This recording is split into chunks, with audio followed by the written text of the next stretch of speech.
La parole de Dieu est une parole qui nous permet de déterminer notre perception de la Bible et son importance dans notre vie. Elle a un impact éternel sur nous. Si la Bible est vraiment la parole de Dieu, alors nous devons la chérir, l'étudier, lui obéir et lui faire entièrement confiance. Si la Bible est vraiment la parole de Dieu, alors elle est l'autorité finale pour toutes les questions de foi, de pratique et de moralité. Si la Bible est la parole de Dieu, alors la rejeter revient à rejeter Dieu lui-même.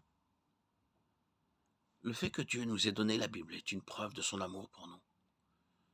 Dieu a communiqué à l'humanité à quoi elle ressemble et comment nous pouvons avoir une bonne relation avec lui. Ce sont des choses que nous n'aurions pas pu savoir si Dieu ne nous les avait pas révélées divinement dans la Bible. La Bible contient tout ce que l'humanité a besoin de savoir sur Dieu pour avoir une bonne relation avec lui. Comment pouvons-nous savoir que la Bible est la parole de Dieu et pas seulement un bon livre? Qu'est-ce qui la distingue? Qu'est-ce qui distingue la Bible et tous les autres livres jamais écrits? Existe-t-il une preuve que la Bible est vraiment la parole de Dieu?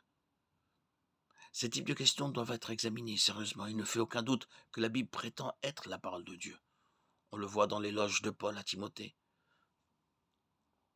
Dès ton enfance, tu connais les saintes lettres qui peuvent te rendre sage à salut, par la foi en Jésus-Christ.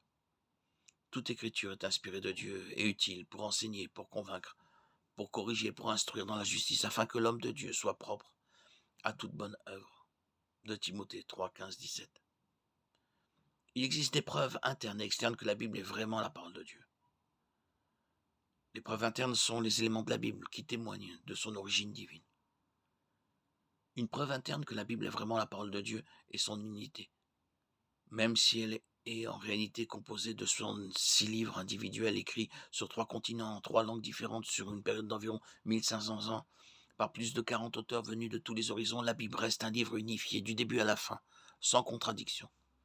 Cette unité est unique par rapport à tous les autres livres et constitue la preuve de l'origine divine des paroles que Dieu a incité les hommes à écrire. Une autre preuve interne qui implique que la Bible est vraiment la parole de Dieu est la prophétie. La Bible contient des centaines de prophéties détaillées concernant l'avenir de diverses nations, de certaines villes et de toute l'humanité. D'autres prophéties concernent la venue du Messie, le sauveur de tous ceux qui croiraient en lui. Contrairement aux prophéties contenues dans d'autres livres religieux ou à celles d'hommes comme Nostradamus, les prophéties bibliques sont extrêmement détaillées. Il y a plus de 300 prophéties concernant Jésus-Christ dans l'Ancien Testament. Non seulement sa lignée a été prédite et le lieu où il naîtrait, mais aussi la manière dont il mourrait et sa résurrection. Il n'existe tout simplement aucun moyen logique d'expliquer les prophéties accomplies dans la Bible, autrement qu'en citant l'origine divine. Il n'existe aucun autre livre religieux contenant autant de prophéties prédictives, détaillées que la Bible.